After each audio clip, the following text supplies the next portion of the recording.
करने वाले हैं। तो वीडियो को लास्ट तक देखते रहिए। हरियाणा से जुड़ी हर प्रकार की अपडेट पाने के लिए चैनल को सब्सक्राइब कर लीजिएगा।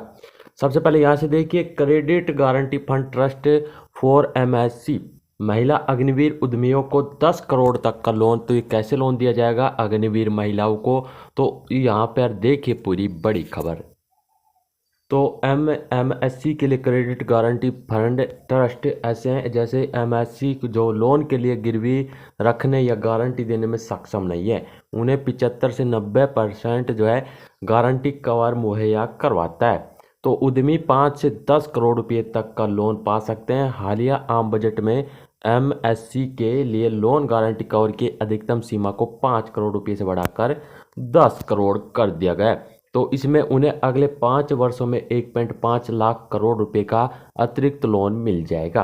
तो स्टार्टअप्स करने के लिए लोन गारंटी कवर को 10 करोड़ से बढ़ाकर 20 करोड़ रुपए किया गया है। इसके अलावा आत्मनिर्भर भारत के 27 फोकस क्षेत्रों में लोन के लिए गारंटी शुल्क को घटाकर 1% कर दिया गया है।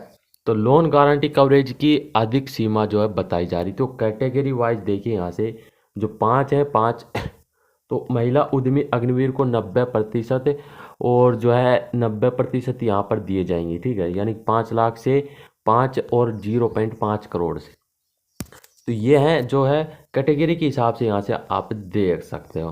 तो एससी और एसटी दिव्यांग आकांक्षी जिले स्थित एमएससी जेईडी प्रमाणित एमएससी लोन के लिए कैसे आवेदन करना है। तो यहाँ से देखिए, लोन देने वाले बैंक एनबीएफसी की पहचान करें, सुनिश्चित करें कि आप स्कीम के तहत लोन की सभी योग्यता शर्तों को पूरा करते हैं।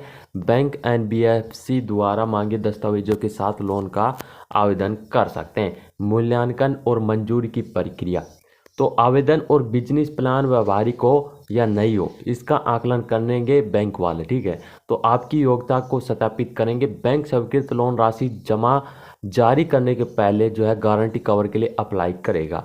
तो ये सभी जो है आपको दस्तावेज भी मुहैया करवाना पड़ेंगे, ठीक है। तो यहाँ से देख लीजिएगा, CGTMSC लोन एप्लीकेशन फॉर्म भरना होगा, बिजनेस प्लान और प्रोजेक्ट रिपोर्ट देनी होगी, उद्यमियों के KYC डॉक्यूमेंट्स होंगे, बिजनेस स्वामित्व का प्रमाण, वित्तीय वितरण और अनुमान जो देना पड़ेगा, बिजनेस रजिस्ट्रेशन और licence, CGTMSC loan coverage letter, bank द्वारा लोन मंजूर की copy, income tax return, bank द्वारा अपेक्षित अन्य दस्तावेज भी शामिल करवाने होंगे। यहाँ से देखिए, एक और बड़ा झटका लग तो है। तो हरियाणा में अभी से यह है बिजली ट्रैफिक, और इसको बिजली ट्रैफिक बढ़ाने की कह रहे हैं। तो यूनिट है, इस हिसाब से यहाँ से 2 रुपये प्रति यूनिट लगती है, 0 से 50 किलो जो है, ठीक है। तो इसमें है अब हरियाणा सरकार जो है बिजली का बिल बढ़ाने वाले हैं। एक और देखिए, यहाँ से अब 1 अप्रैल यानी कि आज से, ठीक है, तो पेंशन जो है स्कीम शुरू होगी। 23 लाख कर्मियों को इसका सीधा लाभ मिलने वाला है। तो केंद्र सरकार अपन कर्मचारियों के लिए एक नई योजना यूनिफाइड पेंशन स्कीम UPSC ला रही है। इस योजना के तहत केंद्रीय कर्मचारियों को जो कि कम से कम 25 वर्षों से अपनी सेवा दे रहे हैं, तो 1 अप्रैल से UPSC के तहत रिटायरमेंट से पहले आखिरी 12 महीनों के अपने औसत मूल वेतन का 50% पेंशन के रूप में पाने के पात्र होंगे। सरकार अपनी इस योजना के तहत कम से कम 23 लाख केंद्रीय कर्मचारियों को रिटायरमेंट के बाद वित्तीय सुरक्षा देने की तैयारी में। UPSC खासकर उन लोगों को ध्यान में रखते हुए लाई जा रही है जिन्हें बाजार से जुड़ी पेंशन का लाभ दिया जाएगा। तो यह 1 अप्रैल से शुरू हो जाएगी यूनिफाइड पेंशन स्कीम यानी कि UPSC। और देखिए, एक और 10वीं 12वीं के विद्यार्थी, उनके लिए भी बड़ी खुशखबरी मिली है।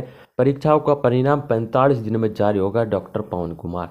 तो हरियाणा विद्यालय शिक्षा बोर्ड की 10वीं 12वीं की परीक्षा समापन हो गई है। परीक्षा के बाद अब परीक्षा परिणाम को लेकर बोर्ड अधिकारियों ने रणनीति तय कर ली है। तो हरियाणा विद्यालय शिक्षा बोर्ड के चेयरमैन डॉक्टर पवन कुमार ने बताया कि 10वीं और 12वीं की जो परीक्षा का परिणाम है 45 दिनों के भीतर जारी कर दिया जाएगा, यानी कि मई के दूसरे सप्ताह में आपका जो है 15 मई तक आपका रिजल्ट जारी हो जाएगा। तो हरियाणा विद्यालय शिक्षा बोर्ड 10वीं 12वीं का रिजल्ट 45 दिन के भीतर जारी करने वाला है। हाँ जी नमस्कार। इसमें देखिए, यहाँ से एक और बड़ी खबर मिल रही है। हरियाणा में महिलाओं के लिए 3 बड़ी घोषणाएं। तो अंतर्राष्ट्रीय महिला दिवस पर नायब सरकार ने 50 महिलाओं को सम्मानित भी किया गया है। तो अंतर्राष्ट्रीय महिला दिवस पर हरियाणा सरकार के मुख्यमंत्री द्वारा 50 महिला को सम्मानित कर जो समाज सेवी उनको 5 लाख कैश भी दिया गया है। तो इसमें जो है यहाँ पर देखिए घोषणा आपको दिखाते हैं। तो जो हरियाणा सरकार के कार्यालयों में नियमित महिलाओं को सरकारी छुट्टियां अब 20 की बजाय 25 छुट्टियां दी जाएगी। इसी प्रकार हरियाणा कौशल रोजगार में जो महिलाएं लगी हैं उनको 10 छुट्टियां मिलती थी, अब इनकी अवकाश के अलावा महिला कर्मचारी को प्रति माह एक अतिरिक्त छुट्टी भी दी जाएगी। तो यह है, और जो है यहाँ से देखिए श्रेणी ने कहा कि हमारा हरियाणा महिला कृषि शुद्धि योजना शुरू करने के लिए कृषि परिवार महिलाओं की पशुपालन, मधुमक्खी पालन, झोंगा पालन, डेयरी फार्मिंग और अन्य कृषि उद्यम जैसी गतिविधियों के लिए ब्याज मुक्त ऋण का प्रदान करने का संकल्प दिया है। तो हरियाणा में महिलाओं के लिए 3 बड़ी घोषणाएं जारी हो चुकी है। पेंशन को लेकर बड़ी खुशखबरी, सरकार ने दिव्यांग पेंशन के लिए 21 गंभीर जो बीमारियों को शामिल करने का फैसला। नरेंद्र 60% दिव्यांगता प्रमाण पत्र के आधार पर बनाई जा सकती है दिव्यांग पेंशन। तो हरियाणा सरकार के द्वारा अतिरिक्त उपायुक्त के अंदर जो प्रदेश सरकार द्वारा 21 गंभीर बीमारियों से पीड़ित पात्र लोगों को दिव्यांग पेंशन उपलब्ध करवाने का फैसला लिया है। इसके लिए आवेदन की उम्र 18 वर्ष होनी चाहिए और वह हरियाणा का निवासी होना चाहिए। 3 वर्ष से हरियाणा में रह रहा हो। आवेदक की सभी स्रोतों से वार्षिक आय 3 लाख रुपये से अधिक न हो। अतिरिक्त उपायुक्त जो बताया जा रहा है कि कॉन्फ्रेंस सभागार में उन्होंने समाधान शिविर में भी ये सभी 70% दिव्यांग है, तो इसकी उन्हें पेंशन बनाई जाए। उन्होंने इसी संबंध में कहा कि सरकार द्वारा 3 मार्च 2025 को दिव्यांग पेंशन के लिए 21 बीमारियों को शामिल किया है। इनमें ये सभी बीमारी है जो ठीक है मानसिक हो गए, जैसे दीर्घकालिक और पक्षाघात, असमर्थ दिव्यांग, कुष्ठ रोग, ये कई है, और बोना आदि शिकार बने हुए हैं। ऐसी बीमारी से व्यक्तियों को पेंशन का लाभ प्रदान किया जा सकता है। दिव्यांग पेंशन का लाभ लेने के लिए सिविल सर्जन कार्यालय में 60% से अधिक दिव्यांगता का प्रमाण पत्र बनवाना होता है। तो हरियाणा सरकार ने दिव्यांग पेंशन के लिए 21 बीमारियों को शामिल करने का फैसला ले लिया है। यहाँ से देखिए IT सक्षम युवा योजना, स्नातक को 1500, स्नातकों को 3000 रुपये भत्ता हरियाणा सरकार दे रही है। तो राज्य के बेरोजगार युवाओं के लिए IT कौशल को बढ़ाने के लिए सरकार की ओर से IT सक्षम युवा योजना चलाई गई है। इसके तहत 60,000 युवाओं को मुफ्त IT कौशल संवर्धन प्रशिक्षण जो दिया जाएगा। इससे वे डिजिटल क्षेत्र में कैरियर बना सकेंगे। योजना के तहत स्नातकों को हर माह 1500 रुपये और स्नातकों को हर माह 3000 रुपये बेरोजगारी भत्ता भी दिया जाएगा। चयनित उम्मीदवार को राज्य सरकार के किसी भी विभाग या बैंक में हर माह 100 घंटे काम करना होगा। शर्त यह रहेगी कि आवेदक के घर में शौचालय होना चाहिए, परिवार का बिजली बिल या कंपनी का कोई बकाया नहीं होना चाहिए, साथ ही किसी भी सहकारी बैंक का बकाया नहीं होना चाहिए। इस योजना का लाभ उठाने के लिए आवेदक हरियाणा का मूल निवासी हो, उसका रोजगार कार्यालय में पंजीकृत होना चाहिए। आवेदक की उम्र आयु 21 से 35 वर्ष के बीच होनी चाहिए। इसका योजना का लाभ उठा सकते हैं। तो hrs.government पर आवेदन भी कर सकते हैं। एक और बड़ी अपडेट, लाडो लक्ष्मी योजना में गरीब महिलाओं को हर माह 2100 रुपये अप्रैल से मिलेंगे, यानी कि अब अप्रैल भी शुरू हो चुका है, तो 2100 रुपये जल्द।